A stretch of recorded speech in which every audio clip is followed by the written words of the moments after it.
মাওলা তুমি একটু আসো, তুমি একটু আসো, আমার কলমের মধ্যে একটু আসো আল্লাহ। তোমার মোহাম্মতের কলমকে পূর্ণ করিয়া দাও, তোমার ভালোবাসাদের আমার অন্তরে ভরিয়া দাও। কত মোহাম্মত করি আল্লাহ আল্লাহ ডাকে আমার মাওলাকে। ইয়া বাবা ইয়া নাবা ইয়া মুস্তুজুয়ে মিকুনা, ইয়া বামুরা ইয়া নাবা ইয়া মুস্তুজুয়ে মিকুনা, আল্লাহ আল্লাহ হাসলা ইয়া দিয়ানা ইয়া দারুজুয়ে মিকুনা। মাওলা তোমাকে পাই অথবা নাই পাই, তুমি আমাকে ধরা দাও অথবা না দাও, তুমি আমার ডাকে সাড়া দাও অথবা নাই দাও, আমি তোমার ডাক ছাড়বো না, আমি তোমার পথ ছাড়বো না, আমি তোমার পথে থাকবো। আল্লাহ আল্লাহ আমি তোমাকে ডাক দিয়ে থাকবো। আল্লাহ আমাদের খেয়াল কত মজা।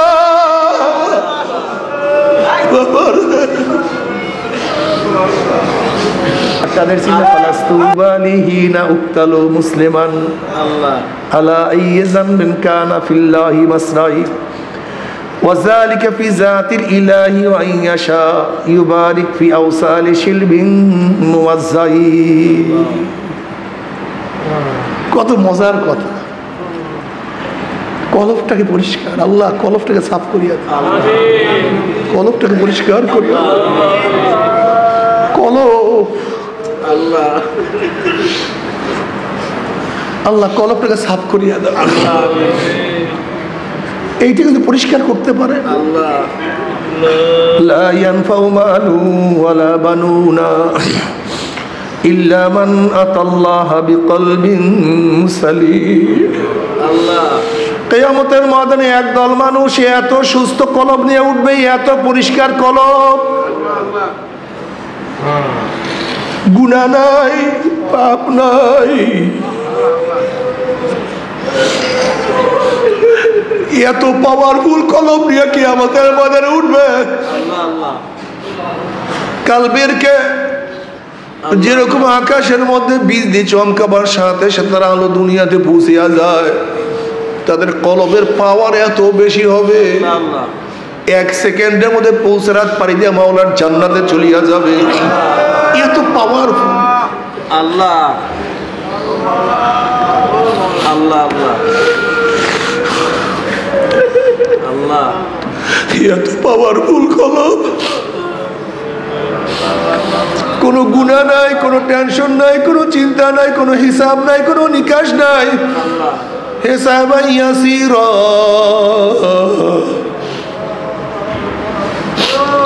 আমলনামা নেকে ওজন, শুধু নেকার।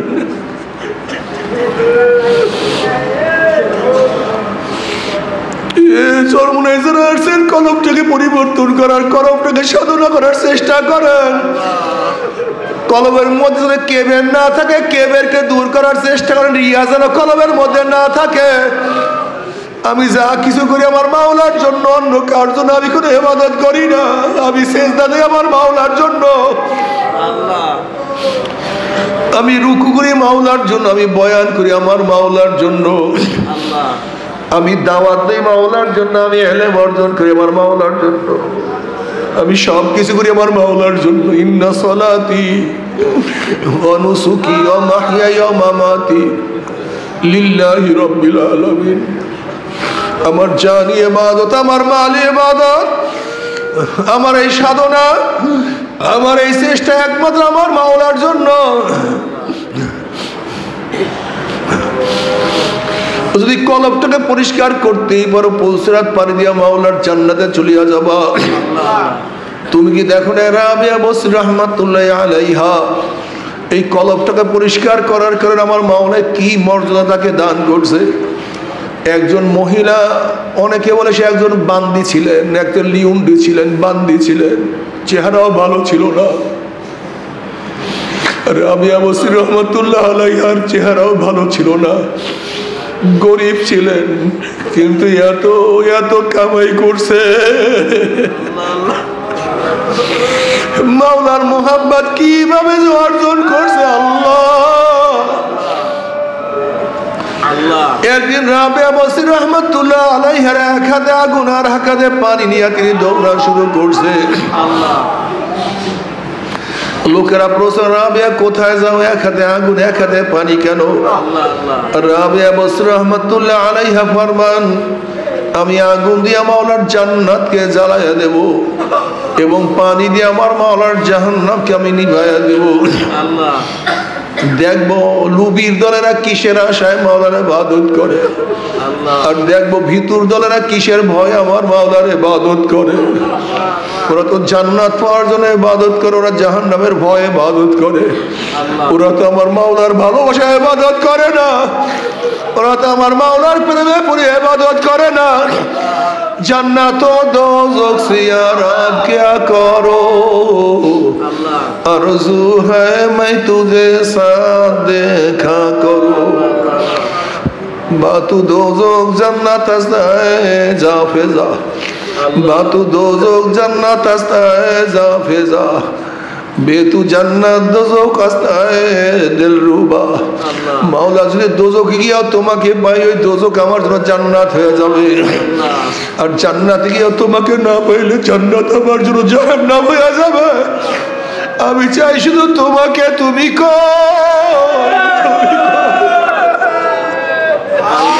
ওরে কলবটাকে মাওলার জন্য খালি করিয়া ভালো।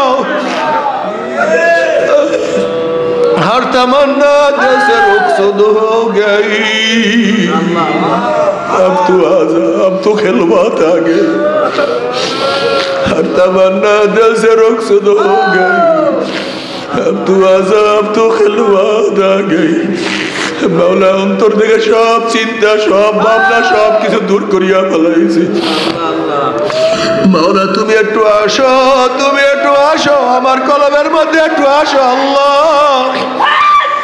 তোমার মোহাম্মতের কলবকে পূর্ণ করিয়া দাও, তোমার ভালোবাসাদের আমার অন্তরে ভরিয়া দাও। কত মোহাম্মত করি আল্লাহ আল্লাহ ডাকে আমার মাওলাকে। Ya babara ya naba ya muzustu zuye mikuna, ya babara ya naba ya muzustu zuye mikuna. Hasla ya diyana ya daru zuye mikuna. মাওলা তোমাকে পাই অথবা নাই পাই, তুমি আমাকে ধরা দাও অথবা না দাও, তুমি আমার ডাকে সাড়া দাও অথবা নাই দাও, আমি তোমার ডাক ছাড়বো না, আমি তোমার পথ ছাড়বো না, আমি তোমার পথে থাকবো। আমি তোমাকে ডাক দিয়ে থাকবো। আল্লাহ আমাদের খেয়াল কত মজা।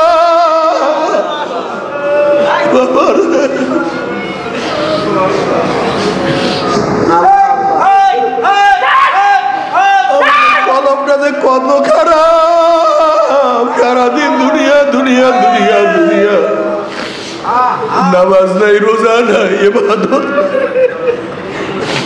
নামাজও পড়ি না, নামাজ কাজা করি আল্লাহ মাফ করিয়া। একটু দুই এক টাকা নফল নামাজও পড়তে চাই না, একটু সুন্নাত পড়তে চাই। তারাবির নামাজ পড়ি না, তারাবির নামাজের মধ্যে আবার কোরআন তেলাওয়াত, এক খতম কোরআন তেলাওয়াত করা সুন্নাত। অথচ দেখা যায় আমাদের কত জুয়ানরা খতম তারাবি পড়ে না। মাওলার সামনে দাঁড়াইয়া থাকবি নামাজের মধ্যে, ওরে মালিকের সামনে গোলাম একটু হাত বাঁধিয়া দাঁড়াইয়া থাকবি। একটু বেশি সময় মালিকের সামনে দাঁড়ায় থাকবা, তাও তুমি পারো না, তোমার এইটাও সহ্য হয় না। একটু মাওলার সামনে দাঁড়াইতে পছন্দ করো না রে গাদা। ওরে কিয়ামতের মাঠে 50,000 বছর কিভাবে দাঁড়ায় থাকবা? আল্লাহ আজকে তারাবির মধ্যে নামাজের মধ্যে কিছু সময় দাঁড়ায় থাকতে চাও না, আর কিয়ামতের মাঝে একদিন নয়, 2 দিন নয়, 1000 বছর, 10,000 বছর নয়, 50,000 বছর দাঁড়াইয়া থাকতে হবে। আল্লাহ আমাদের সবাইকে মাফ করিয়া দেয়।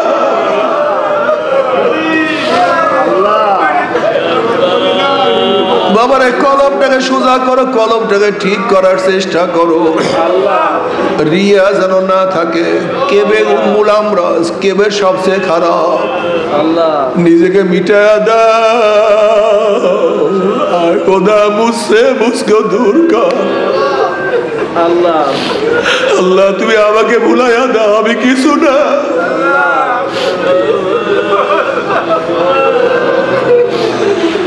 আল্লাহ আমি কিছু না, আমি কিছু না। আমি তোমার একটা বান্দা, আমি তোমার একটা গোলাম, আমি তোমার একটা গুনাহগার, আমি তোমার একটা পাপী। নিজেকে সব সময় কলমটাকে সুস্থ রাখো, ঠিক রাখো। আমার মাওলা কিবেরকে সহ্যই করতে পারে না, অহংকারকে সহ্যই করতে পারে। আল্লাহ তুমি মাফ করিয়া দাও। আল কিবরিয়া উরিদাই, আল্লাহ পাক হাদিসে কুরসির মধ্যে ফরমান, কিবের হলো আমার খাস চাদর, আমার চাদর ধরিয়ে কেউ টানাটানি করিও না। আল্লাহ কিবের সহ্যই করতে পারে না। বাবারে রমজান মাসে আসছেন, সময়টাকে কাজে লাগান, সব সময় সময়কে কাজে লাগান। মাওলাকে ডাকেন, কলমটাকে মাওলার দিকে ঝুঁকায়া দেন, আর মাওলাকে ডাকতে থাকেন আর বলতে থাকেন, মাওলা হে ধরা দাও অথবা নাই দাও, তুমি দরজা খোলো অথবা নাই খোলো, তুমি আমার ডাকে সাড়া দাও অথবা নাই দাও, আমি তোমাকে ডাকবো, তোমার দরজায় নক করতেই থাকবো, তোমার দরজায় নক করতে। আমার জন্য দোয়া আছে, আজকের আমাদের দ্বিতীয় দিন চলে যাইতে আছে। রমজানের প্রথম দিনই মাওলা কত মানুষকে রহমত দিয়া ভূষিত করিয়া ফেলাইছে, অথচ মাওলা আমাকে রহমত দিছে কি দিছে না আমি তো এখনো জানি না। কাজে সবাইকে নিয়ে দোয়া করো। ও আমার মা বোনেরা যারা পর্দার আড়ালে এই রোদের মধ্যে আসছে, আল্লাহ তুমি আমার মা বোনকে কবুল করিয়া না। দেখেন, অবয়বের নাম মানুষ না, এই মানুষ রূপী চেহারার নাম মানুষ না। আসলে এখানে মারাত্মক আমরা ভুল করি। আমাদের এই দর্শনটা যদি ঠিক হয়ে যায় তাহলে হাজারো মাসালা হল হয়। আমরা মনে করি হাত পা চক্ষু কান নাক এই যে শরীরের গঠনের নাম মানুষ, আসলে এইটাই চরম ভুল। এই আকৃতির নাম মানুষ না, এই চেহারার নাম মানুষ না, এই অবয়বের নাম মানুষ না। মানুষ এটা ভিন্ন জিনিস। যদি অবয়ব চেহারার নাম মানুষ হয়, তা চোরকে আপনি চোর বললেন কেন? তার অবয়ব তো ঠিকই আছে, তার চক্ষু নাক কান চোরের ঠিক আছে না, তা চোর বললেন কেন? ডাকাতকে ডাকাত বললেন কেন? ধর্ষককে ধর্ষক বললেন কেন? জালেমকে জালেম বললেন কেন? তার মানিটা কি? আসলে অবয়ব কিচ্ছু, এটা তো পয়সা যাবে, গইলা যাবে, ধ্বংস হয়ে যাবে। সুম্মা রাদাদনাহু আসফালা সাফিলিন। ওমর বিন আব্দুল আজিজ রহমতুল্লাহ আলাইহি, যাকে আমরা পঞ্চম খলিফা মনে করি, এই ওমর বিন আব্দুল আজিজ রহমতুল্লাহ আলাইহি বলেন, তুমি যাকে যত মোহাব্বত করো, যাকে যত ভালোবাসো, সে মারা যাওয়ার 3 দিন পরে তার চেহারার দিকে তাকাতে পারবে না, তার কাছেও যেতে পারবে না। ফুলে গেছে, পচন ধরছে, পুইস পড়তেছে, চেহারা বিবর্ষ হয়ে গেছে। এই তো আমাদের হাকিকত। हकीकत से तो दुनिया में खबर है, दुनिया की नुमाइश पर नजर है। এইটাই তো হাকিকত, এইটার নাম মানুষ না। একজন চোর ডাকাত বদমাস খুনি ধর্ষক, তাদের আকৃতি অবয়ব সবই ঠিক, কিন্তু তাদের মর্যাদা একজন আল্লাহওয়ালা, তাদের চেহারা অবয়ব সবই এক, কিন্তু তাদের মর্যাদা কিন্তু এক না। নবী আলাইহিস সালাতু ওয়াস সালাম ফরমান, আমার উম্মতের মধ্যে 500 জন বুজুর্গ হবে, নির্দিষ্ট বুজুর্গ, সম্মানিত বুজুর্গ, এবং 40 জন আবদাল থাকবে। তারা দুনিয়ার থেকে বিদায় হওয়ার পরেই সে স্থানে আর একজন চলে আসবে। কয়জন আবদাল? 40 জন আবদাল থাকবে এবং 500 বুজুর্গ, খাস বুজুর্গ থাকবে। তাদের একজন বিদায় হওয়ার সাথে সাথে আর একজন সেই স্থলে বিশুক্ত হয়ে যাবে। সাহাবারা বলছে, ইয়া নবী আল্লাহ, তাদের চেনার কোনো কায়দা আছে? বলে, হ্যাঁ, কায়দা আছে। তাদের কায়দা হলো তাদের জুলুম করলে তারা মাফ করে দেয়, তাদের জুলুম করে তারা মাফ করে দেয়। জুলুম অত্যাচারের প্রতিশোধ গ্রহণ করে না, তারা মানুষের সাথে ভালো ব্যবহার করে, রেজেকের থেকে মানুষকে দান করে। এইগুলো তাদের আখলাক, এগুলো তাদের চরিত্র। অথচ তারা কিন্তু মানুষ, কিন্তু তাদের মর্যাদা আমাদের মর্যাদা কোথায়? شهر رمضان الذي أنزل فيه القرآن صدق الله العلي العظيم وصدق رسول النبي الكريم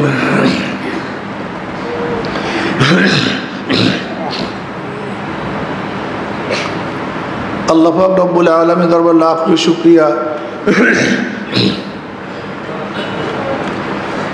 যে মাওলাই কারীম দয়া করে মায়া করে এখন পর্যন্ত আপনাকে আমাকে হায়াতে রেখেছেন।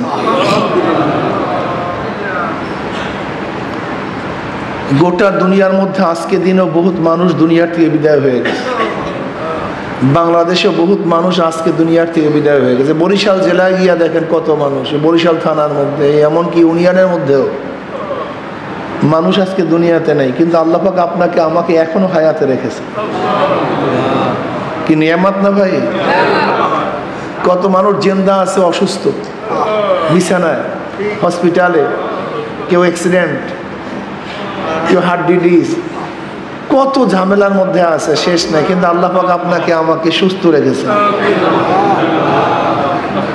কত মানুষ সুস্থ আছে, রোজা রাখার তৌফিক হয় নাই, কপাল পোড়া, কুকুরের মতো। রমজানের আগেও কুকুর দিনের বেলায় খানা খাইছে, তারা রমজানের মধ্যেও কুকুরগুলি দিনের বেলা খানা খায়। গরুগুলি রমজানের আগেও দিনের বেলা খানা খাইছে, গরুগুলি রমজানের মধ্যেও দিনের বেলা খানা খায়। ঠিক কিছু মানুষ আছে যারা রমজানের আগেও দিনের বেলা খানা খাইছে, পান করছে, রমজানের মধ্যেও দিনের বেলা খানা খাইতেছে, পান করছে। তাদের মধ্যে কুকুরের মধ্যে পার্থক্যটা কি? একই তো। ও দিনের বেলা খানা খাইছে, এও দিনের বেলা খানা খাইতেছে। আসলে ওদের মধ্যে, আসলে শুয়ারের মধ্যে, কুকুরের মধ্যে, জানোয়ারের মধ্যে কোনো পার্থক্য নেই। দেখেন, অবয়বের নাম মানুষ না, এই মানুষ রূপী চেহারার নাম মানুষ না। আসলে এখানে মারাত্মক আমরা ভুল করি। আমাদের এই দর্শনটা যদি ঠিক হয়ে যায় তাহলে হাজারো মাসালা হল হয়। আমরা মনে করি হাত, পা, চক্ষু, কান, নাক, এই যে শরীরের গঠনের নাম মানুষ। আসলে এইটাই চরম ভুল। এই আকৃতির নাম মানুষ না, এই চেহারার নাম মানুষ না, এই অবয়বের নাম মানুষ না। মানুষ এটা ভিন্ন জিনিস। যদি অবয়ব চেহারার নাম মানুষ হয়, তা চোরকে আপনি চোর বললেন কেন? তার অবয়ব তো ঠিকই আছে, তার চক্ষু, নাক, কান, চোরের ঠিক আছে না? তা চোর বললেন কেন? ডাকাতকে ডাকাত বললেন কেন? ধর্ষককে ধর্ষক বললেন কেন? জালেমকে জালেম বললেন কেন? তার মানিটা কি? আসলে অবয়ব কিচ্ছু, এটা তো পয়সা যাবে, গইলা যাবে, ধ্বংস হয়ে যাবে। সুম্মা রাদাদনাহু আসফালা সাফিলিন। ওমর বিন আব্দুল আজিজ রহমতুল্লাহ আলাইহি, যাকে আমরা পঞ্চম খলিফা মনে করি, এই ওমর বিন আব্দুল আজিজ রহমতুল্লাহ আলাইহি বলেন, তুমি যাকে যত মোহাব্বত করো, যাকে যত ভালোবাসো, সে মারা যাওয়ার 3 দিন পরে তার চেহারার দিকে তাকাতে পারবে না, তার কাছেও যেতে পারবে না। ফুলে গেছে, পচন ধরছে, পুইস পড়তেছে, চেহারা বিবর্ষ হয়ে গেছে। এই তো আমাদের হাকিকত। हकीकत से तो दुनिया के खबर है, दुनिया की नुमाइश पर नजर है। এইটাই তো হাকিকত। এটার নাম মানুষ না। একজন চোর, ডাকাত, বদমাস, খুনি, ধর্ষক, তাদের আকৃতি অবয়ব সবই ঠিক, কিন্তু তাদের মর্যাদা, একজন আল্লাহওয়ালা, তাদের চেহারা অবয়ব সবই এক, কিন্তু তাদের মর্যাদা কিন্তু এক না। নবী আলাইহিস সালাতু ওয়াস সালাম ফরমান, আমার উম্মতের মধ্যে 500 জন বুজুর্গ হবে, নির্দিষ্ট বুজুর্গ, সম্মানিত বুজুর্গ, এবং 40 জন আবদাল থাকবে। তারা দুনিয়ার থেকে বিদায় হওয়ার পরেই সে স্থানে আর একজন চলে আসবে। কয়জন আবদাল? 40 জন আবদাল থাকবে, এবং 500 বুজুর্গ, খাস বুজুর্গ থাকবে। তাদের একজন বিদায় হওয়ার সাথে সাথে আর একজন সেই স্থলে বিশুক্ত হয়ে যাবে। সাহাবারা বলছে, ইয়া নবী আল্লাহ, তাদের চেনার কোনো কায়দা আছে? বলে, হ্যাঁ, কায়দা আছে। তাদের কায়দা হলো তাদের জুলুম করলে তারা মাফ করে দেয়, তাদের জুলুম করে তারা মাফ করে দেয়।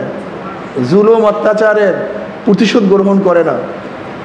তারা মানুষের সাথে ভালো ব্যবহার করে, রিজিকের থেকে মানুষকে দান করে।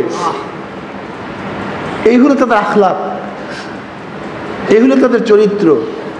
অথচ তারা কিন্তু মানুষ, কিন্তু তাদের মর্যাদা, আমাদের মর্যাদা কোথায়?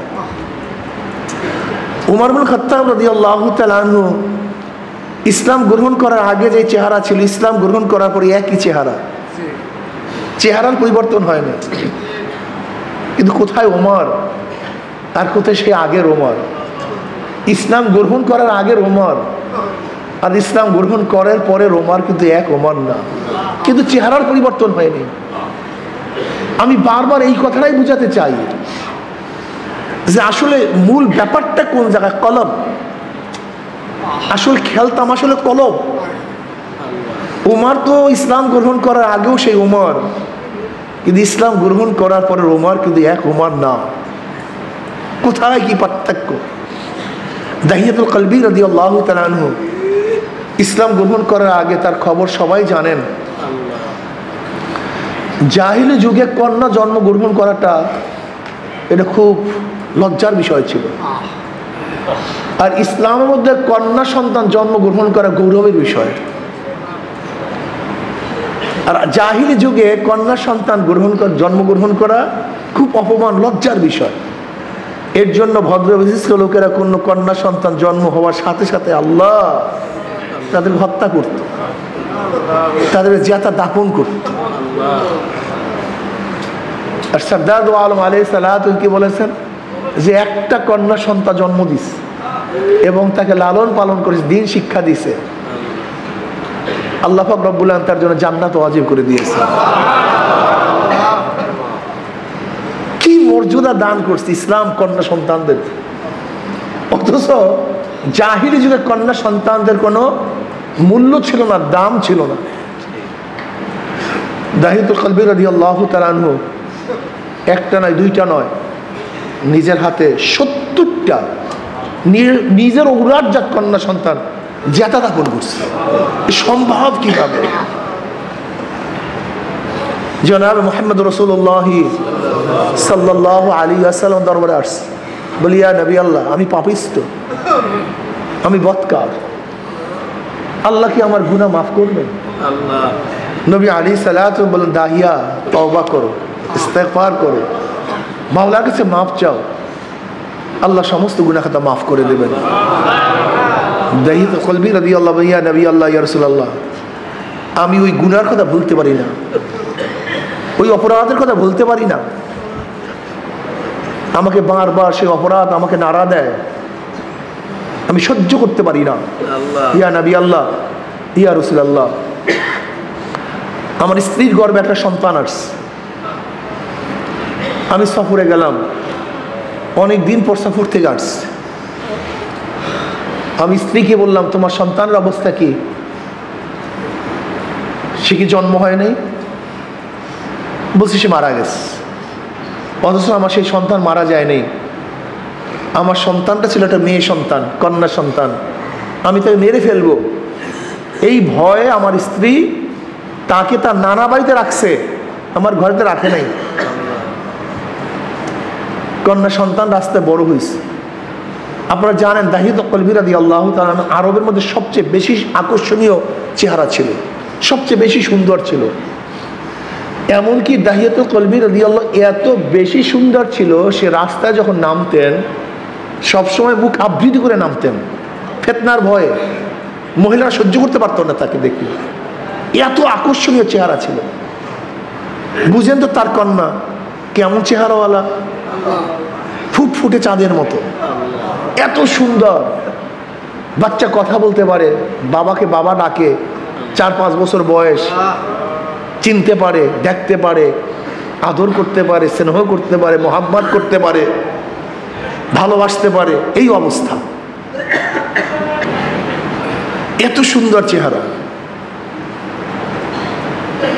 দাহিয়াতুল কলবি রাদিয়াল্লাহু ফরমান, ইয়া নবী আল্লাহ, আমার স্ত্রী আমার সেই মেয়েটাকে নিয়ে আসছে। আমি দেখলাম এত সুন্দর, এত আকর্ষণীয় এক মেয়ে, উজ্জ্বল নক্ষত্রের মতো, এত রূপবতী। আমি আমার স্ত্রীকে বললাম, এটা কে? এটা তো আপনার মেয়ে। আমি ভুল বলেছিলাম, আপনার সাথে অসত্য কথা বলেছিলাম। আমার গর্বের মধ্যে যে সন্তান ছিল এটাই সেই সন্তান। ইয়া নবী আল্লাহ, ইয়া রাসূলুল্লাহ, আমি এত খারাপ ছিলাম, এত পাপিষ্ঠ ছিলাম, আমার মধ্যে তাকে হত্যা করার মতলব চলে আসছে, আমি তাকে হত্যা করব। একদিন আমার স্ত্রীকে বললাম, মেয়েটাকে সাজিয়ে দাও, আমি তাকে তার নানা বাড়িতে নিয়ে যাব। ইয়া নবী আল্লাহ, ইয়া রাসূলুল্লাহ, আমার স্ত্রী খুবই খুশি। সে ভাবছে আমি তাকে গ্রহণ করছি, তাকে মেনে নিয়েছি। আমার স্ত্রী তাকে সুন্দর মতো সাজিয়েছে, এখন দেখতে আরো ফুটান্ত ফুটান্ত গোলাপের মতো, এত আকর্ষণীয় এক মেয়ে। আমি মেয়েকে নিয়ে রওনা করলাম। আগের থেকেই পাহাড়ের কিনারায় আমি এক গর্ত খনন করেছিলাম। ইয়া নবী আল্লাহ, ইয়া রাসূলুল্লাহ, আমি মেয়েকে নিয়ে রওনা করছি। যেহেতু মেয়ে একটু বড়, তার নানা বাড়ির পথ সে জানে। আমি যখন অন্য পথ ধরছি, মেয়ে বলতেছে, আব্বু কোথায় নিয়ে যাও? এই যে তো আমার নানা বাড়ির পথ না। আমি বললাম, তুমি কয়টা চেনো নানা বাড়ির পথ? আমি ধমক দিলাম। মেয়ে হাঁটতেছে। ইয়া নবী আল্লাহ, ইয়া রাসূলুল্লাহ, আমরা চলতে চলতে যখন পাহাড়ের কিনারায় চলে আসছে, দূরের থেকে যখন মেয়ে ওই গর্ত দেখছে, অমনি মেয়ে কান্নাকাটি শুরু করছে, আব্বু আমাকে মাফ করে দাও, আমাকে ক্ষমা করে দাও, আমি তোমাকে আব্বু ডাকবো না, আমি তোমাকে পরিচয় দেব না। আমি জোর করে তাকে টেনে হেসড়ে গর্তের কিনারে নিয়ে আসছি। বাচ্চা আমার পাও জড়াইয়া ধরে, কান্নাকাটি করে, আব্বু আমাকে মাফ করো, আমাকে ক্ষমা করো, আমি তোমাকে বাপ পরিচয় দেব না, তোমার কাছে আসবো না। কিন্তু ইয়া নবী আল্লাহ, আমার কলব এত পাথরের মতো ছিল, এত খারাপ ছিল, আমার মধ্যে কোনো মায়া আসে নাই। ইয়া নবী আল্লাহ, ইয়া রাসূলুল্লাহ, আমি আমার বাচ্চাকে ধাক্কা দিয়ে গর্তের মধ্যে ফালায় দিয়েছি।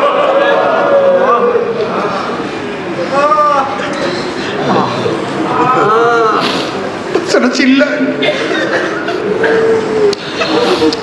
বলে, আব্বু আমাকে মাফ করো, আমাকে হত্যা করিও না। এত চিল্লা চিল্লি করতেছে। ইয়া নবী আল্লাহ, ইয়া রাসূলুল্লাহ,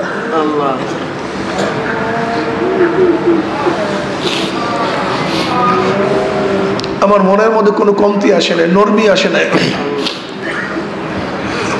ইয়া নবী আল্লাহ, আমি সেই জ্যাঠা মেয়েটাকে, ফুটফুটি মেয়েটাকে আস্তে আস্তে মাটি চাপা দিয়ে ফেলেছি। ইয়া নবী আল্লাহ, এই কষ্ট আমি সহ্য করতে পারি না, এই গুনাহকে আমার মাওলা আমাকে মাফ করবে। নবী আলাইহিস সালাতু ওয়াস সালাম বলেন, দাহিয়া কখন মানুষ করতে পারে, মানুষ সহ্য করতে পারে। নবী আলাইহিস সালাতু ওয়াস সালাম চোখের পানি ছাড়িয়ে দিয়েছেন, সাহাবারা চোখের পানি ছাড়িয়ে দিয়েছেন।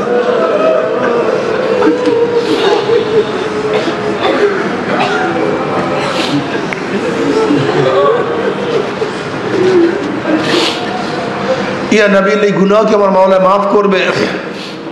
তো দাহিয়া যদি তওবা করার মতো তওবা করতে পারো, ঈমান আনতে পারো, ঈমানকে মজবুত করতে পারো, আমার মাওলা এই গুনাহ মাফ করে দেবেন।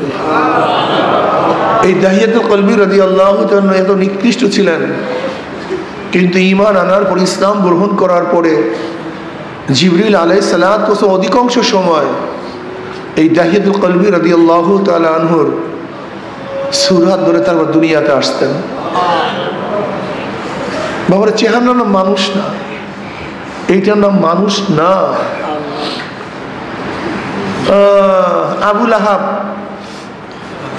আবু লাহাব তো অগ্নিস্প্রিঙ্গের বাপ, খুব চেহারাওয়ালা ছিল, খুব সৌন্দর্য ছিল, খুব আকর্ষণীয় চেহারা ছিল, কিন্তু কি লাভ হবে বলেন তো? সেটা জাহান্নামের খুঁটি, জাহান্নামের কি, জাহান্নামের ইন্ধন। আবু জাহাল তো আবুল হাকাম ছিল, জ্ঞানীর বাপ ছিল, সর্দার ছিল, নেতা ছিল, অর্থের অভাব ছিল না, কিন্তু সেটা জাহান্নামের ইন্ধন, জাহান্নামের লাকড়ি। আর বেলাল হাবশির কিচ্ছু ছিল না, কালো ছিল, কুচ্ছিত ছিল, বংশের কোনো মর্যাদা ছিল না, শিক্ষিত ছিল না, গোলাম ছিল, 1 টাকার মালিক ছিল না, 1 শতক জমির মালিক ছিল না, সম্মান ইজ্জত বলতে কিচ্ছু ছিল না, কেউ তাকে দাম দিত না। কিন্তু কলমটা পরিবর্তন হওয়ার পরে এত দামি হয়ে গেছে। বেলালে হাবশে হাটে জমিনের মধ্যে, পায়ের আওয়াজ আরশের মধ্যে। এইটা মনে রাখতে হবে, ঘটনাটা কি, পরিবর্তনটা কি হয়েছে। পাও জমিনের মধ্যে, হাটে জমিনের মধ্যে, পায়ের আওয়াজ আরশের মধ্যে, পরিবর্তনটা কি হয়েছে। চেহারার পরিবর্তন হয় না, হাতের পরিবর্তন হয় না, কানের পরিবর্তন হয় না, চোখের পরিবর্তন হয় নাই, ওই শরীরের মধ্যে, সিনার মধ্যে যেটা কলব, ওই কলবটা পরিবর্তন হয়, আর কিচ্ছু না, আর কিচ্ছু না, খেলা কলবের মধ্যে। বেলাল হাবশি আজান দেয় জমিনের মধ্যে, 7 তবক আসমান ভেদ করে আজানের আওয়াজ চলে যায় আরশের মধ্যে। কিয়ামতের ময়দানে সমস্ত মানুষ উঠবে পায়ে হাঁটিয়া হাঁটিয়া, আর বেলাল হাবশি তার মর্যাদার কারণে কিয়ামতের ময়দানে উঠবে উটের পিঠে চড়িয়া। উমর ইবনে খাত্তাবের মতো বিশ্বজোড়া প্রেসিডেন্ট, প্রাইম মিনিস্টার, অর্ধজাহানের বাদশা, সে পর্যন্ত বেলাল হাবশি রাদিয়াল্লাহু তাআলা আনহুকে যখন সম্বোধন করতেন, সাইয়্যিদুনা বেলাল, আমাদের সর্দার, আমাদের নেতা বেলাল। কি পরিবর্তন হয়েছে বলেন তো। বেলাল হাবশি সে 1400 বছর আগে চলে গেছে, আজও চরমোনাই জামে আর আল কারিম মসজিদে তার বয়ান চলতেছে। কি কামাই করছে।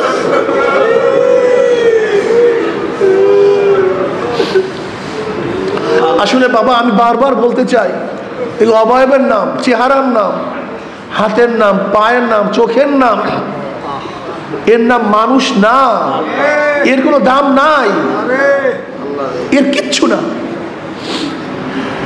মূল ব্যাপারটা কলব। ইন্না ফিল জাসাদে মুদগা ইজা সালাহাত সালাহাল জাসাদু কুল্লু ওয়া ইজা ফাসাদাত ফাসাদাল জাসাদু কুল্লু আলা ওয়াহিয়াল কলব। সরদার দো আলম আলাইহিস সালাম বুখারী মধ্যে রওয়ায়াত আছে, নবী আলাইহিস সালাতু ওয়াস সালাম ফরমান, প্রত্যেকটা মানুষের মধ্যে একটা সিনার মধ্যে একটা গোশতের টুকরা আছে, একটা গোশতের টুকরা। ওই গোশতের টুকরাটা যখন ভালো হয়ে যায় গোটা মানুষটাই ভালো হয়ে যায়, আর গোশতের টুকরা যখন খারাপ হয়ে যায় গোটা মানুষটাই খারাপ হয়ে যায়। ওই গোশতের টুকরাটার নাম কি? এই কলবটাকে যদি পরিবর্তন করতে পারি, কলবটাকে যদি সংশোধন করতে, এই যত এই মুজাহেদা, যত সাধনা, যত তরিকা, যত কষ্ট, সব কিছু কলবটাকে ঠিক করার জন্য, ওই বক্র কলবটাকে সোজা করার জন্য, ওই বক্র কলবটাকে নিয়ন্ত্রণে আনার জন্য ওইটা নিয়ন্ত্রণে আনা খুবই কঠিন, অনেক কঠিন, অনেক সাধনার বিষয়, অনেক সাধনা, অনেক সাধনা। যে যত সাধনা করতে পারবেন তার মর্যাদা তত তত তত তত বাড়তে থাকবে। এই কলবটাকে সংশোধন করি, কলবটাকে পরিবর্তন করি। লা ইয়ানফাউ মালু ওয়ালা বানুনা ইল্লা মান আতাল্লাহা বিকলবিন সালিম। কিয়ামতের ময়দানে টাকা পয়সা জায়গা জমি কিচ্ছুর কোনো দাম নাই, কোনো ফায়দা নেই, কিচ্ছু নেই। পীরগিরি, মুহাদ্দিসগিরি, মুফতিগিরি, ধনীগিরি, মন্ত্রীগিরি, এমপিগিরি, এর কোনো কিচ্ছুর কোনো দাম নেই। লা ইয়ানফাউ মালু ওয়ালা বানুনা, বানুনা মানে শক্তি, সন্তান, শক্তি, ক্ষমতা, অর্থের ক্ষমতা, কোনো ক্ষমতার কোনো লাভ নেই, কোনো দাম নেই, মানের কোনো ফায়দা নেই। টাকা পয়সা জায়গা জমি কোনো উপকারে আসবে না, কোনো ফায়দা দিবে না। লা ইয়ানফাউ মালু ওয়ালা বানুনা ইল্লা মান আতাল্লাহা বিকলবিন সালিম।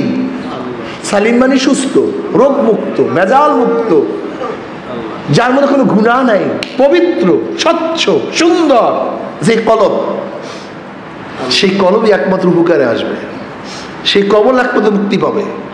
আর যাদের কলব নষ্ট, যত বড় ধনী হন, যত বড় অর্থওয়ালা হন, যত বড় ক্ষমতাসীন হন, কোন লাভ নেই। এর জন্য এই কলবটাকে সুস্থ করতে পারবো, এই কলবটাকে সুস্থ করা চাই। রোগ কলবের মধ্যে একসের রোগ, এই কলবকে পরিষ্কার করতে গেলে সাধনা করতে হবে। ইব্রাহিম বিন আদম রাহমাতুল্লাহ ঘটনা বারবার আপনারা শোনেন। ওয়াযাক্কির ফা ইন্না যিকরা তানফাউল মুমিনিন। ছাদের মধ্যে আওয়াজ, কিসের আওয়াজ? আওয়াজটা কিস? রাত্রে উঠছে। কে তুমি? মহলের মধ্যে, রাজমহলের মধ্যে। কে তুমি? কি খোঁজ করে? বলে উট খোঁজ করতেছ। উট খোঁজ করি। বলে ইয়াকুব, উট হারানো গেছে, খুঁজবা বনে জঙ্গলে মরুভূমিতে, ছাদের উপরে উট আসবে কিভাবে? এখানে উট পাওয়া যায়? ইয়াকুব কোথাকার? তখন ওই পথিক বলতেছে, আমি ইয়াকুব না, ইয়াকুব তুমি। যেরকম ছাদের উপরে উট পাওয়া যায় না, আরামের বিছানায় মাওলাকে পাওয়া যায় না। কারবার হয়ে গেছে। ওয়াজ তো বেশি লাগে না, আসলে তাসাউফি পন্থীদের ওয়াজ কম, কাজ বেশি। তাদের ওয়াজ কম, কাজ মনে রাখবেন। সবাই কিন্তু এক মানেন না। ১৬ লক্ষ সাহাবী সবাই এক মানেন না। সবার আশারায় মুবাশশারা না। সবাই দুনিয়াতে জান্নাতের সুসংবাদ পান নাই। এই ১৬ লক্ষ সাহাবীদের মধ্যে সবাই কিন্তু খোলাফায়ে রাশিদিন না। পার্থক্য আছে কি নেই? সমস্ত নবীদের মর্যাদার মধ্যে পার্থক্য আছে কি নেই? এই গোটা মানুষের মধ্যে মর্যাদার পার্থক্য আছে কি নেই? চরমোনায় সমস্ত মুজাহিদের মধ্যে পার্থক্য আছে কি নাই? কাজে অন্য কারোর সাথে আপনি তুলনা করিয়েন না, আপনি নিজের চিন্তা করেন। এই মাত্র হাদিস শুনাইলাম, নবী আলাইহিস সালাতু ওয়াস সালাম বলছেন, আমার উম্মতের মধ্যে ৫০০ জন কি থাকবে? বুজুর্গ থাকবে, বিশেষ বুজুর্গ, এবং ৪০ জন আবদাল থাকবে। অথচ কোটি কোটি মানুষ, শত শত কোটি মানুষ। আপনি ভাবিয়েন না সবাই এক মর্যাদা, সবাই এক দামি না। পাগল, সবাই এক দামি না, সবাই এক মর্যাদা না। আপনি আপনার চিন্তা করেন, আপনি আপনার সাধক হন, আপনি আপনার পথ দেখেন, আপনি নিজের চিন্তা করুন। আমি কতদূর অগ্রসর হইতেছি, কতদূর অগ্রসর হইতেছি। আমি কথাটা বুঝাতে পারছি? চরমোনায় সমস্ত মুজাহিদের মান এক না। আল্লাহ পাক এরকম কিছু মুজাহিদ রাখছেন, মুস্তাজাবুদ দাওয়া। আল্লাহ পাকের কাছে যেই দোয়া করেন, আল্লাহ পাক সেই দোয়াই কবুল করে ফেলেন। এরকম কিছু মুজাহিদ আছে তো, সবাই না, সবাই হওয়াও সম্ভব না। এত সাহাবাদের মধ্যে জান্নাতের সুসংবাদ পাইছেন কতজনে? ১০ জন। সবাই মান এক না, সবাই সাহাবী। এই জন্য চরমোনায় মুজাহিদের মধ্যে সবার কিন্তু মান এক না রে পাগল। কিছু মুজাহিদ আছে আলহামদুলিল্লাহ, থাকবে এরকমই। সবাই ফার্স্ট ক্লাস ফার্স্ট হয় না, সবাই গোল্ডেন প্লাস পায় না, সব ছাত্ররাই পাস করে না। চরমোনায় সমস্ত মুজাহিদরাই পাস করবে, ব্যাপারটা কিন্তু এরকম না। এর জন্য নিজের চিন্তা করবে, সাধনা করবেন। সাধনা দাম হলে সাধকের, যারা বেশি সাধনা করতে পারবেন তারাই দামি হয়ে যাবে। এই যে চরমোনায় আসছেন, তার বিয়াতের মধ্যে আসছেন, সবার কি মান এক? কিছু মুজাহিদ আছে প্রত্যেকটা সময়কে কাজে লাগায়, প্রত্যেকটা সময়কে কাজে লাগায়, একটা সময় তাদের বেহুদা যায় না। সবাই কিন্তু তোর বিয়াতে আসছে, সবার কিন্তু মান এক না। এটা হবেও না, হওয়া সম্ভবও না, সম্ভব না। এর জন্য কিয়ামতের ময়দানে নবী আলাইহিস সালাতু ওয়াস সালাম ফরমান, আমার এমন কিছু উম্মত হবে যারা এক একজনে হাজার হাজার হাজার হাজার জাহান্নাম থেকে সুপারিশ করে জান্নাতে নিয়ে যাবে। সবার মান এক না।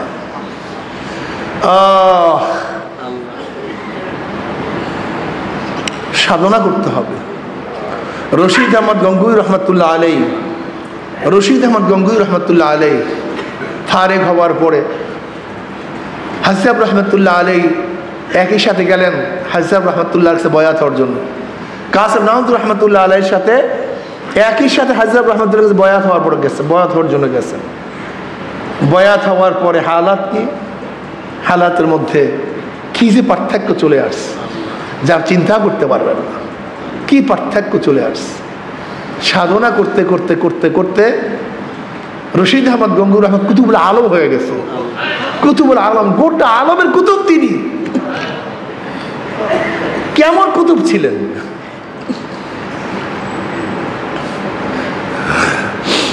দাদাজান রহমতুল্লাহ আলাই তাসকিরাতুর রশিদিয়ার বরাত দিয়ে একটা ঘটনা নিয়ে আসছেন। এক মুরব্বী রশিদ আহমদ গঙ্গুর রহমতুল্লাহকে বলতেছেন, হুজুর আমার নাতিকে পাই না 3 দিন পর্যন্ত। বলে আমি কি করব? বল না হুজুর আমার অবস্থা খুবই খারাপ, আমার নাতি ছাড়া উপায়, আমি নাতিকে পাই না। রশিদ আহমদ গঙ্গুর রহমতুল্লাহ আলাইহি এমন কান্নাকাটি শুরু করছে, কাঁদতে কাঁদতে অস্থির। কাল বসো। রশিদ আহমদ গঙ্গুর রহমত হুজরার মধ্যে গেলেন। হুজরার থেকে বেরোয় এসে বলতে, যাও তোমার নাতি আসছে, যাও বাড়িতে যাও। ওই বুড়া চলে গেছে, গিয়া দেখে সে নাতি দরজার সামনে পড়া, বেহুশ অবস্থা পড়া। রশিদ আহমদ গঙ্গুর রহমতুল্লাহ আলাইহি দরবার থেকে বুড়া তো চলিয়া গেছেন, গিয়া দেখেন নাতি ঘরের সামনে দরজার সামনে পড়া। এবার সেবা শুশ্রূষা করার পরে নাতি হুশে আসছে। কই গেছিস তুই? কোথায় আসছো? কোথায় ছিলি? বলে আমি নামাজ পড়তে বের হইস, হঠাৎ দুষ্ট জিন আমাকে উড়াইয়া এক সাগরের দ্বীপের মধ্যে ফালাইয়া দিস, যেখানে চারিদিকে পানি আর নোনা।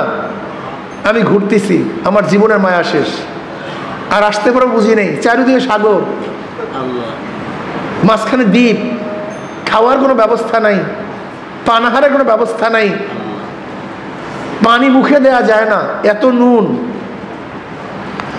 হঠাৎ আমি দেখি রশিদ আহমদ গঙ্গুর রহমতুল্লাহ আলাইহি আমাকে এসে বলছে, তুই এখানে কি করস? তুই চক্ষু বস, আমার হাত ধর। এরপরে কি হয়েছে আমি জানি না, এরপরে কি হয়েছে আমি জানি না।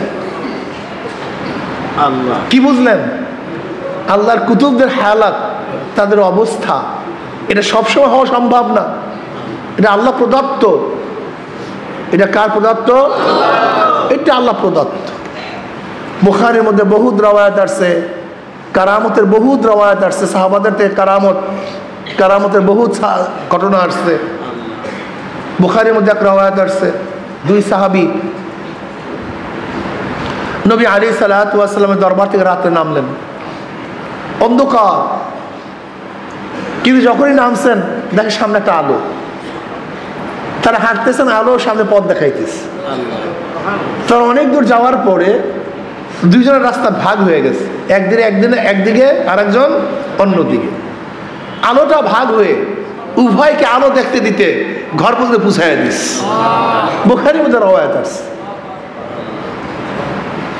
এরকম বহুত কারামত সাহাবাদের থেকে, আল্লাহ ওয়ালাদের থেকে আসছে, যে ইনশাআল্লাহ আর একদিন বয়ান করা হবে। তা আল্লাহ ওয়ালারা, আল্লাহর কুতুবরা কখনো কখনো যখন তাদের মধ্যে কারামত জারি হয়, গোটা দুনিয়াকে পান ডালার মতো দেখে। যেরকম পান ডালার মধ্যে কোন জায়গায় চুন, কোন জায়গায় কি সব কিছু দেখা যায়, ঠিক তাদের কাছে আল্লাহ পাক গোটা দুনিয়ার পর্দাকে উঠাইয়া দেন। এটা তাদের ইচ্ছা হয় না, এটা যালিকা ফাদলুল্লাহি ইউতিহি মাইয়াশা, এটা আল্লাহ পাক যাকে দান করেন তার থেকে সম্ভব, অন্য কার থেকে সম্ভব। যাই হোক, এর জন্য কলমের পরিবর্তন। রশিদ আহমদ গঙ্গুর রহমতুল্লাহ হালাত, তার হাত পরিবর্তন হয়নি, তার চক্ষু পরিবর্তন হয়নি, কিন্তু আল্লাহ পাক রব্বুল আলামিন তাকে যে এই মর্যাদা দিচ্ছেন, কি পরিবর্তন হওয়ার কারণ? কলমটা পরিবর্তন হওয়ার কারণ, অন্য কিছু না। খেলাটা হলো কলম। ব্রিটিশ হঠাৎ আন্দোলনের পরে রশিদ আহমদ গঙ্গুর রহমতুল্লাহ আলাই, কাসেম নামদুর রহমতুল্লাহ আলাই, হাজরত রহমতুল্লাহ আলাইর উপর বহু নির্যাতন, যে নির্যাতনের শেষ নেই, সীমা নাই। রশিদ আহমদ গঙ্গুর রহমতুল্লাহ আলাইকে অ্যারেস্ট করছে, তাকে জেলখানায় বন্ধ করে ফেলছে, কিন্তু কাসেম নামদুর রহমতুল্লাহ আলাইকে এখন অ্যারেস্ট করতে পারেনি। ব্রিটিশ পুলিশে খুঁজতেছে, ঘুরতেছে, কোথায় পাওয়া যায়। এর মধ্যে কিছু মুনাফেক আছে না, ওই মুনাফেকরা ব্রিটিশ পুলিশদেরকে নিয়ে আসছে সাত্তা মসজিদে। সাত্তা মসজিদ যেখানে কাসেম নামদুর রহমতুল্লাহ আলাই থাকতেন, মোরাকাবা করতেন, সাত্তা মসজিদ।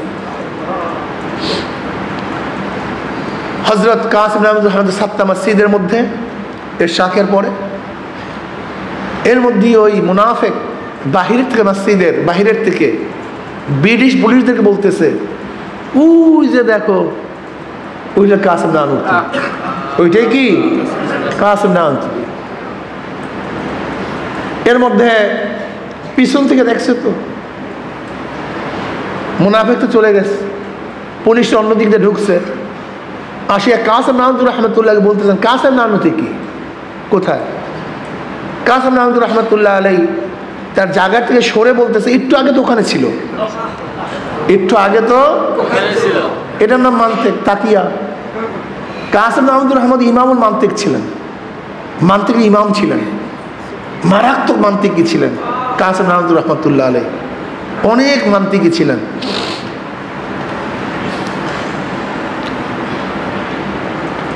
হজরত কাসেম নানুতুর রহমত বলছে, একটু আগে তো ওখানে ছিলেন। এখন পুলিশ তো পায় না আর কাউকে, পুলিশ বের হয়ে গেছে, মুনাফেক তো ওই পাশে আছে, তাই তুমি না বললা মসজিদের মধ্যে কাসেম নানুতি আছে, কই পাইলাম তো না। বলে, আরে ভাই, যার সাথে কথা বলছে সেইটাই তো কাসেম নানুতি, সেইটাই তো কাসেম নানুতি। এরপরে খুঁজে দেখা আর নাই, গায়েব হয়ে গেছে। রশিদ আহমদ গঙ্গুর রহমতুল্লাহ আলাইকে যখন পুলিশ অ্যারেস্ট করিয়া রেলে নিয়ে যাইতেছে, রশিদ আহমদ গঙ্গুর রহমতুল্লাহ আলাই জানলার বাহিরে তাকাই একটা হাস দিস। সাথীরা প্রশ্ন করে, হাসলেন কেন? বলে, ভাই কাসেম আমার সাথে দেখা করতে আসছিল, ভাই কাসেম আমার সাথে দেখা করার জন্য আসছিল। কি বুঝলেন? এবার আসেন হাজরত রহমতুল্লাহ আলাইয়ের কাছে গিয়ে উবাইর এখন ফজিলাত বয়ান করতেছে। হাজরত রহমতুল্লাহ আলাইয়ের কাছে গিয়ে বলতেছে সাগরেদরা যে, আপনি কাসেম রূপের রশিদ আহমদকে বেশি মর্যাদা দান করেন, আপনি রশিদের চেয়ে কাসেমকে একটু মর্যাদা কম দান করেন, অথচ রশিদ আহমদ গঙ্গুর রহমত অ্যারেস্ট হয়ে গেছে, কিন্তু কাসেম আহমদ অ্যারেস্ট করেছে, কিন্তু গায়েব হয়ে গেছে। কাজে এটা স্পষ্ট বুজুর্গি, যেই বুজুর্গি কার মধ্যে ছিল না? রশিদ আহমদ গঙ্গুর মধ্যে ছিল না। সে তো অ্যারেস্ট হয়েছে, কিন্তু কাসেম নামদুর রহমতুল্লাহকে অ্যারেস্ট করতে পারে নাই, সে তো গায়েব হয়ে গেছে। এবার হাজরত রহমতুল্লাহ বলছে, এইটাই তো রশিদের বুজুর্গির আলামত। কেন অ্যারেস্ট হওয়া, জেলে যাওয়াটা সুন্নাত, যে এটা রশিদ আহমদ পালন করতে পারছে, কিন্তু কাসেম সেটা পালন করতে পারেনি। কথাটা বুঝাতে পারছে? আল্লাহু আকবার। যাই হোক, আমি যেটা বলতেছিলাম যে এই যে পরিবর্তনটা কিসের পরিবর্তন, কথা কয় না। এই যে পরিবর্তনটা কিসের পরিবর্তন? রশিদ আহমদ গঙ্গুর রহমতুল্লাহ আলাই তো হাফিজুল হাদিস, ফকিহুন নফস, সবের জানা জানে। লামিউ দেরারি যা শরার কিতাব, বুখারীর সিয়াসত তার কিতাবগুলি একাই পড়াতেন। ফকিহুন নফস, এত বড় জানুয়া। অথচ হাসিব রহমতুল্লাহ আলাইহির মতো কাফিয়া পাশ এক ব্যক্তির কাছে বয়াত হওয়ার পরে এমন কি পরিবর্তন আসলো যে রশিদ আহমদ গঙ্গুর রহমতুল্লাহর অবস্থা কি জানেন? একদিন তার এক সাগরেদ এসে বলতেছে, হযরত আমাকে মানুষ গালি মন্দ বকাবাকি করে, চিল্লা চিল্লি করে, নাচানাচি করে, নাচনেওয়ালা পীরকা মুরিদ, নাচুন্নে পীরের মুরিদ, আমাকে অবজ্ঞা করে। আমার কাছে একটু খারাপ লাগে, কিন্তু আমি তো হালাত টিকাইতে পারি না, ঠিক রাখতে পারি না। রশিদ আহমদ গঙ্গুর রহমতুল্লাহ আলাইহি তার মুরিদকে বলছেন, যাও, যখন ওই ব্যক্তি তোমাকে টিটকারি করবে তুমি তখন তাকে বলবা যে হুজুর শুধু নিজে নাচে না, নাচায় ও নাচতি হ্যাঁ নাচাতে ভি হ্যাঁ, এই কথা বলবো। যখনই ওই ব্যক্তি টিটকারি করার জন্য আসছে তখন এই কথা বলছে, উনি শুনে নিজে নাচে না, উনি নাচায়ও। তার মধ্যে হালাত পয়দা হয়ে গেছে, এর রশিদ আহমদ গঙ্গুর রহমতুল্লাহ আলাইহি।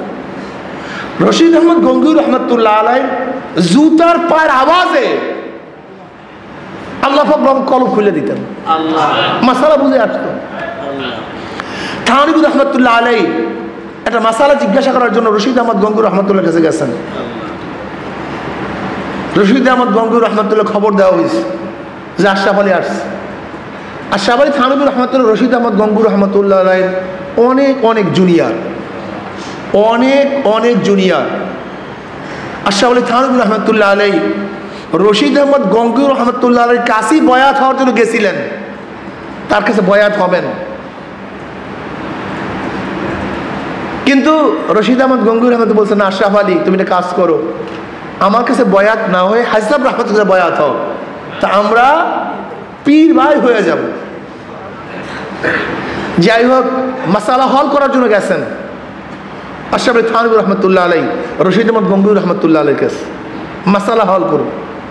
তা আগে তো কাঠের খরম পড়তো, বউলালা জুতা, টক্কর করে হাঁটতো, বোঝেন নাই? ওই কার্জন এরকম মানে বাড়ি খেত, চট করে আওয়াজ হইত। তো রশিদ আহমদ গঙ্গুর রহমতের ঘরের থেকে বের হয়েছে, দরজায় আসবেন, তার পায়ের চট আওয়াজ আসতেছে। থানবী রহমতের মাঝে মাসলা হল হয়ে গেছে। মাসালা কি হয়ে গেছে? ওই জুতার পায়ের আওয়াজে মাসালা হল হয়ে গেছে। কথাটা বুঝতে পারছেন? বুজুর্গের অবস্থাটা বুঝেন? এর জন্য কিতাবের দ্বারা না, ওয়াজের দ্বারা না, নসিহতের দ্বারা না, দিন পয়দা হয় বুজুর্গদের নজরের মাধ্যমে। নজর সবচেয়ে আসল। ইত্তাকু আন ফিরাসাতিল মুমিন ফাইন্নাহু ইয়ানজুরু বিনূরিল্লাহ। ইত্তাকু আন ফিরাসাতিল মুমিন, মুমিনদের বিশেষ নজর থেকে বাঁচিয়ে থাকো, যেহেতু তারা নিজেদের এই চর্মচক্ষু থেকে তাড়ায় না। চক্ষু শুধু চর্ম থাকে না, লা তা'মাল আবসারু ওয়ালাকিন তা'মাল কুলুবুল্লাতী ফিস সুদূর। আল্লাহ পাক কালামে পাকের মধ্যে ফরমান, লা তা'মাল আবসারু ওয়ালাকিন তা'মাল কুলুবুল্লাতী ফিস সুদূর। তাদের চর্মচক্ষু অন্ধ হয় নাই, তাদের বাহ্যিক চক্ষু অন্ধ হয় নাই, তাদের অন্তরের মধ্যে সিনার মধ্যে যে চক্ষু আছে সেই চক্ষুটা অন্ধ হয়ে গেছে। সেই চক্ষুটা কি হয়ে গেছে? সেই চক্ষু খোলার জন্য চরমনাই আসছেন। যেই চক্ষের মধ্যে আবরণ পড়ছে, যেই চক্ষুটা অন্ধ হয়ে গেছে, সেই চক্ষুর অপারেশনের জায়গা হলো এইটা। সে চক্ষু খোলেন, সে চক্ষুর পাওয়ার বাড়ান। সেই চক্ষুর পাওয়ার যদি বাড়াতে পারেন এমন পাওয়ার হবে, এমন পাওয়ার হবে, আপনার সামনে কোনো কিছুই আর আবদ্ধ থাকবে না, গোপন থাকবে না। কাশ কাকে বলা হয়? কাশ মানে খোলা। কাশ মানে কি? আহল কাশ মানে কি? যাদের কাছে সবকিছু খোলা, উন্মোচন, স্পষ্ট, কথাটা বুঝা পেলেন? এর নাম কাশ। এই শোনেন না, কাশ কাশ। আল্লাহ পাক রব্বুল আলামিন মাঝে মাঝে সমস্ত পর্দাকে উঠায়া দেন, সমস্ত পর্দাকে উঠায়া দেন, সবকিছু তারা দেখতে পারে, কাশ জারি হয়ে যায়। এটা লাজম না, এটা জরুরি না, লেকিন এরকম হতে পারে, এরকম হইছে, হয়। আমাদের বুজুর্গানের দিনের থেকে হাজারো ঘটনা এরকম আছে। অনেকেই কিন্তু এই ঘটনাগুলি যে শুনে আশ্চর্য হয়ে যায়। এর কারণটা কি জানেন ভাই? তুমি হলে দুধের বাচ্চা, শিশু মানুষ, তুমি তো ক খাও চিনো না, আর তুমি এই সমস্ত বিষয়ে আলোচনা বুঝবা কিভাবে? এটা সম্ভব কিভাবে আমাকে বলেন তো?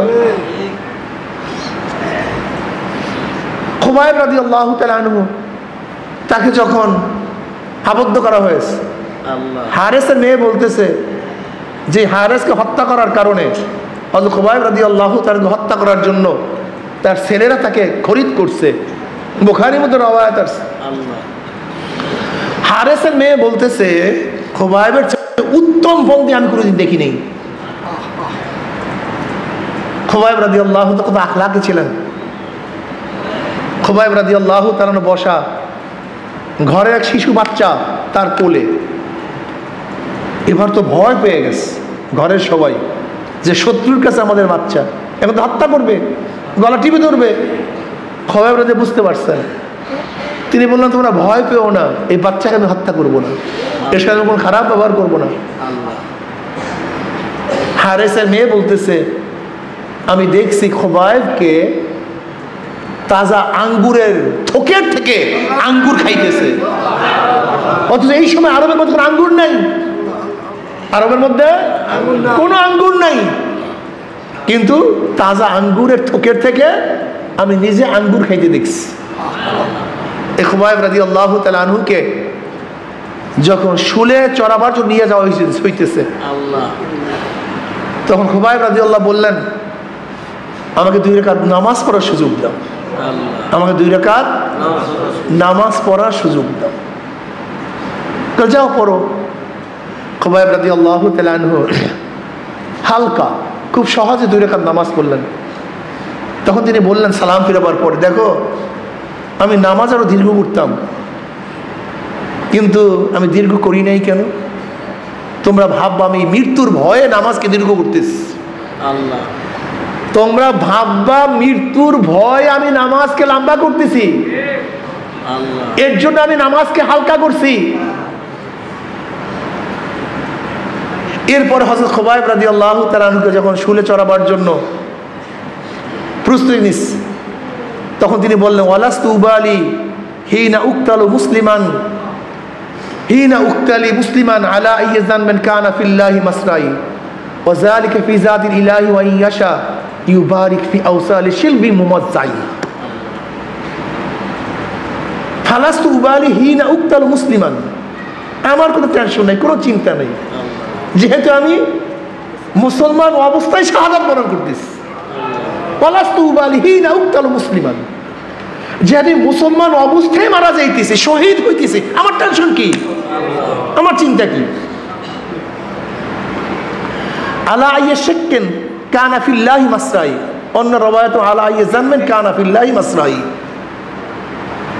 তোমরা কাবার দিকে মুখ ফিরে আমাকে হত্যা করো অথবা অন্যদিকে ফিরে হত্যা করো না কেন, কোনো টেনশন নেই, যেহেতু আমার মৃত্যুটা, আমার রক্ত প্রবাহিত হচ্ছে কার জন্য? একমাত্র আল্লাহর জন্য। ওয়াযালিকা বিল্লাহি ওয়া কানা যালিকা কি হিনা উক্তাল মুসাআলা যাইন ওয়াযালিকা ফি যাতিল ইলাহি ওয়া ইয়াশা ওয়াযালিকা ফি যাতিল ইলাহি ওয়া ইয়াশা ইউবারিক ফি আওসালি শিলবি মুমাজ্জাই। আল্লাহ পাক ইচ্ছা করলে আমার প্রত্যেকটা জোড়ার থেকে, আমার প্রত্যেকটা রক্তের ফোঁটার থেকে আল্লাহ পাক রব্বুল আলামিন আমাকে বহুত বহুত বরকত দান করবেন। ইউবারিক ফি আওসালি শিলবিন মুমাজ্জাই। তারা শহীদের মুহূর্তেও, জীবন বিসর্জন দেওয়ার মুহূর্তেও তাদের কত সুখ, কত আনন্দ যে আমার কোনো চিন্তা নাই। ফালাস্তু উবালিহিনা উক্তাল মুসলিমান, আমার কোনো টেনশন নাই, কোনো চিন্তা নাই, যেহেতু আমি মুসলমান অবস্থায় মারা যাইতেছে। কি মজার কথা। আর আমরা মারা যাওয়ার আগে চিন্তা করি আমাদের এই বাড়ির কি হবে, টাকার কি হবে, এইটার কি হবে, সেইটার কি হবে। আর তাদের চিন্তা ফালাস্তু উবালিহিনা উক্তালু মুসলিমান আলা আইয়ি যামবিন কানা ফিল্লাহি মাসরাই ওয়াযালিকা ফি যাতিল ইলাহি ওয়া ইন ইয়াশা ইউবারিক ফি আওসালি শিলবিন মুওয়াজ্জাই। কত মজার কথা। কলবটাকে পরিষ্কার, আল্লাহ কলবটাকে সাফ করিয়া দাও, কলবটাকে পরিষ্কার করিয়া দাও। কলব আল্লাহ কলবটাকে সাফ করিয়া দাও। এইটা কিন্তু পরিষ্কার করতে পারে। লা ইয়ানফাউ মালু ওয়ালা বানুনা ইল্লা মান আতাল্লাহা বিকলবিন সালিম। কিয়ামতের ময়দানে একদল মানুষ এত সুস্থ কলব নিয়ে উঠবে, এত পরিষ্কার কলব, গুনাহ নাই, পাপ নাই, এত পাওয়ারফুল কলব নিয়ে কিয়ামতের ময়দানে উঠবে। কালবেরকে যেরকম আকাশের মধ্যে বিজলি চমকাবার সাথে সাথে তারা আলো দুনিয়াতে পৌঁছিয়া যায়, তাদের কলবের পাওয়ার এত বেশি হবে, 1 সেকেন্ডের মধ্যে পৌঁছে রাত পাড়ি দিয়ে মাওলার জান্নাতে চলিয়া যাবে। এত পাওয়ারফুল। আল্লাহ আল্লাহ আল্লাহ, এত পাওয়ারফুল কলব। কোনো গুনাহ নাই, কোনো টেনশন নাই, কোনো চিন্তা নাই, কোনো হিসাব নাই, কোনো নিকাশ নাই। হিসাব ইয়াসিরা,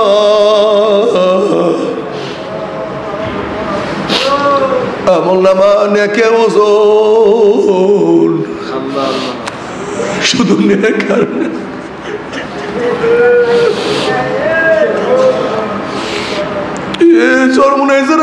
কলবটাকে পরিবর্তন করার, কলবটাকে সাধনা করার চেষ্টা করেন। কলবের মধ্যে যদি কেবের না থাকে, কেবেরকে দূর করার চেষ্টা করেন। রিয়া যেন কলবের মধ্যে না থাকে। আমি যা কিছু করি আমার মাওলার জন্য, অন্য কার জন্য আমি কোনো ইবাদত করি না। আমি সেজদা দেই আমার মাওলার জন্য, আমি রুকু করি মাওলার জন্য, আমি বয়ান করি আমার মাওলার জন্য, আমি দাওয়াত দেই মাওলার জন্য, আমি ইলম অর্জন করি আমার মাওলার জন্য, আমি সব কিছু করি আমার মাওলার জন্য। ইন্না সলাতি ওয়া নুসুকি ওয়া মাহইয়ায়া ওয়া মামাতি লিল্লাহি রাব্বিল আলামিন। আমার জানি ইবাদত, আমার মালি ইবাদত, আমার এই সাধনা, আমার এই চেষ্টা একমাত্র আমার মাওলার জন্য। যদি কলবটাকে পরিষ্কার করতেই পারো, পৌঁছরাত পানি দিয়া মাওলার জান্নাতে চলিয়া যাবা। তুমি কি দেখো না রাবিয়া বসরি রাহমাতুল্লাহ আলাইহা এই কলবটাকে পরিষ্কার করার কারণে আমার মাওলা কি মর্যাদা তাকে দান করছে। একজন মহিলা, অনেকে বলে সে একজন বান্দি ছিলেন, একজন লিউন্ডি ছিলেন, বান্দি ছিলেন, চেহারাও ভালো ছিল না। রাবিয়া বসরি রাহমাতুল্লাহ আলাইহার চেহারাও ভালো ছিল না, গরিব ছিলেন, কিন্তু এত এত কামাই করছে।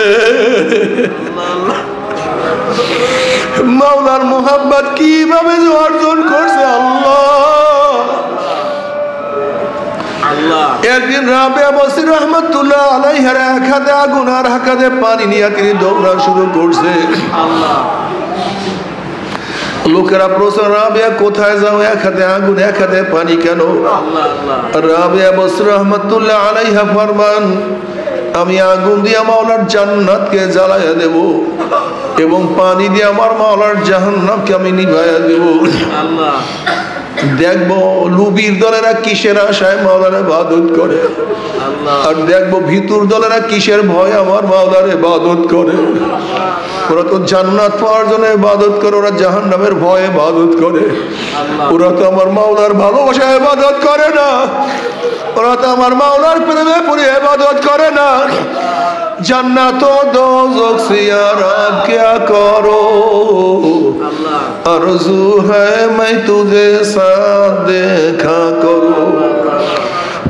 बातू दोज़ख जन्नत हस्ता है जा फिजा, बातू दोज़ख जन्नत हस्ता है जा फिजा, बेतु जन्नत दोज़ख हस्ता है दिल रुबा।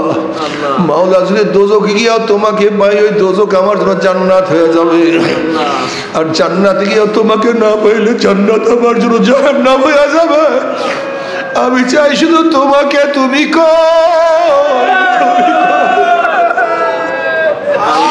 ওরে কলবটাকে মাওলার জন্য খালি করিয়া ভালো।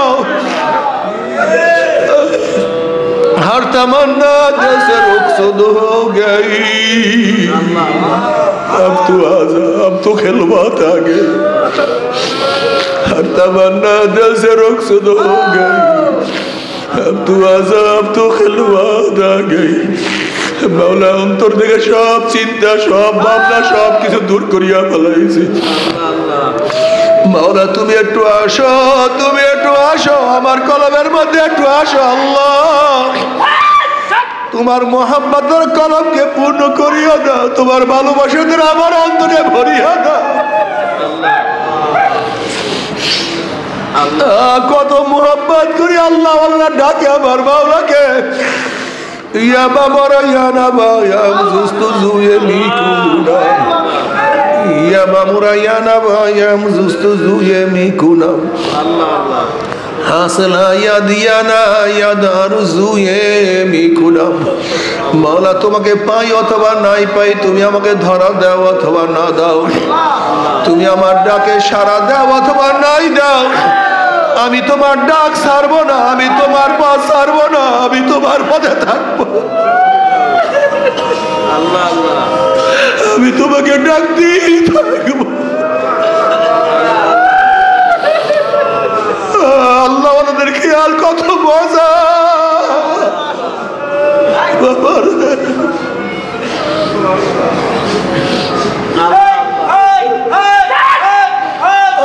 কলমটাতে কত খারাপ, সারাদিন দুনিয়া দুনিয়া দুনিয়া দুনিয়া, নামাজ নাই, রোজা নাই, ইবাদত,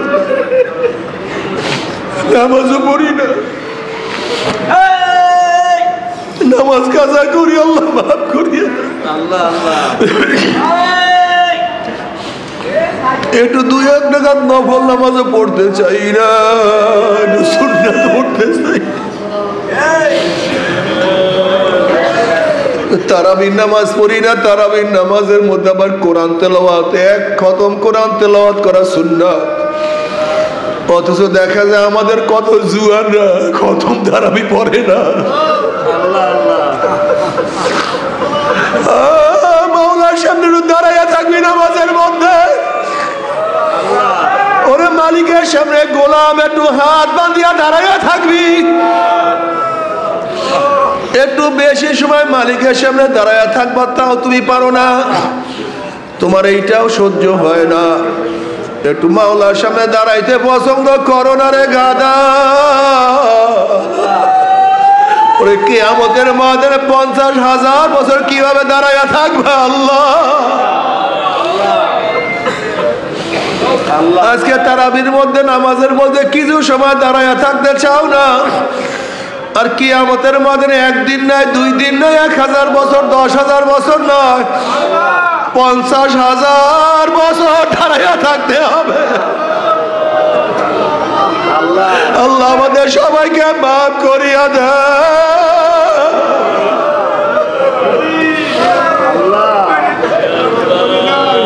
বাবারে কলমটাকে সোজা করো, কলমটাকে ঠিক করার চেষ্টা করো, রিয়া যেন না থাকে।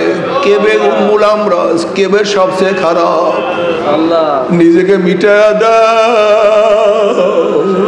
খোদা মুঝসে মুঝকো দূর কর। আল্লাহ তুমি আমাকে ভুলাইয়া দাও, আমি কিছু না।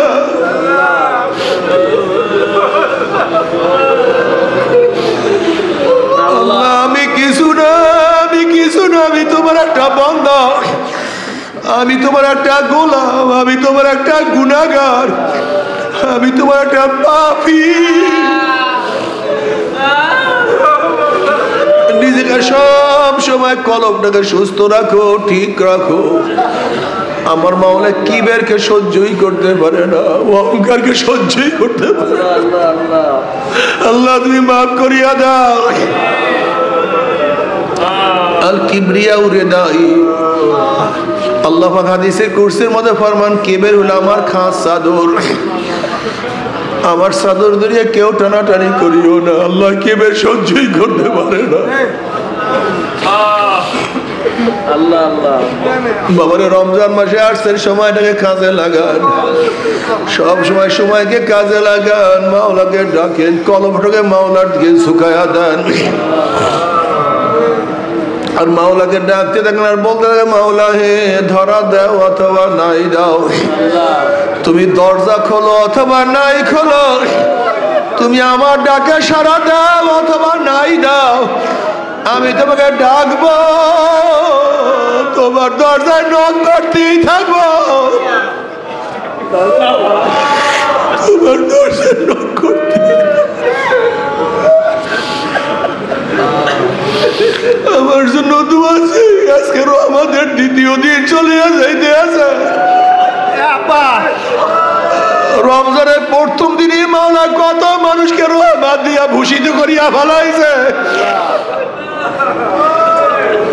অথচ মাওলা আমাকে রহমত দিছে কি দিছে না আমি তো এখনো জানি না। কাজে সবাইকে নিয়ে দোয়া করো। ও আমার মা বোনেরা যারা পর্দার আড়ালে এই রোদের মধ্যে আসছে, আল্লাহ তুমি আমার মা বোনকে কবুল করিয়া নাও। সবাই সবার জন্য খাস করিয়া দোয়া করে, আল্লাহুম্মা আমিন, আল্লাহুম্মা আমিন। মাওলা আমাদের গুনাহ খাতা মাফ করিয়া দেন। আল্লাহ রহমতের দ্বারা গোটা দুনিয়াকে ভরিয়া দেন।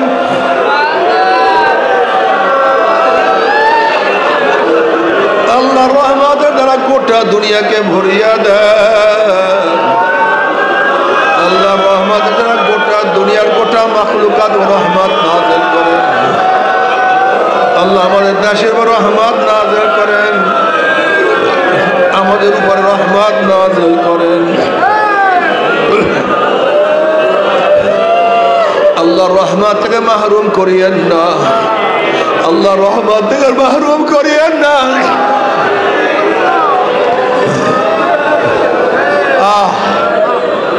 আল্লাহ রহমত থেকে আমাদের কাউকে মাহরুম করে আল্লাহ।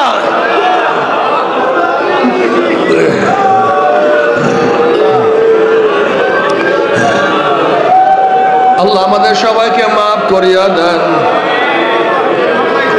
আমাদের সবাইকে ক্ষমা করিয়া দেন। আল্লাহ আমাদের গুনার সীমা আছে, সংখ্যা আছে, আপনার রহমতের সীমাও নাই, সংখ্যাও নাই। আমাদের গুনার দিকে না তাকাই আপনার রহমতের দিকে তাকাইয়া আপনি আমাদের জিন্দেগীর সমস্ত গুনাহ খাতা মাফ করে দেন আল্লাহ।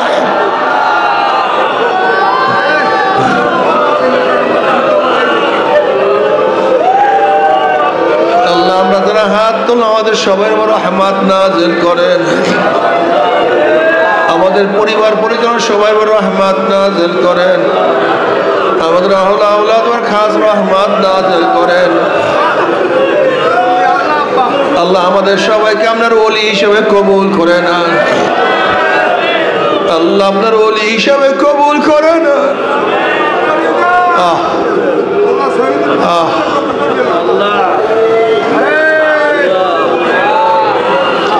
আল্লাহ আমরা যারা হাত ধরলাম যাই না কার মা নাই, বাবা নাই, স্ত্রী নাই, সন্তান নাই, দাদা নাই, দাদু নাই, নানা নাই, নানু নাই, ভাই নাই, বন্ধু নাই। আল্লাহ যত মুমিন মুমিনাত মুজাহিদরা কবরে শুয়ে রয়েছে চিরতরে তার বাবার আযাবকে মাফ করে দেন। ইয়া আল্লাহ খাস করে আমাদের শায়খ মুর্শিদের কবরকে জান্নাতের বাগিচা বানায়া দেন, দাদাদের কবরকে জান্নাতের বাগিচা বানায়া দেন, মা দাদা সহ তামাম দুনিয়ার মা শায়খদের মাকামকে জান্নাত মধ্যে বুলন্দ করে দেন। আমাদের আহল আওলাদকে আমরা খাস গোলাম বানিয়ে কবুল করে নেন। আপনার মারিফতের নূরের বাতি আমাদের প্রত্যেকের কলবে জ্বালায়া দেন। রব্বির হামহুমা কামা রব্বায়ানি সগীরা। وصلى الله تعالى على خير خلقه محمد وآله وأصحابه وأزواجه وأتباعه أجمعين وارحمنا معهم برحمتك يا أرحم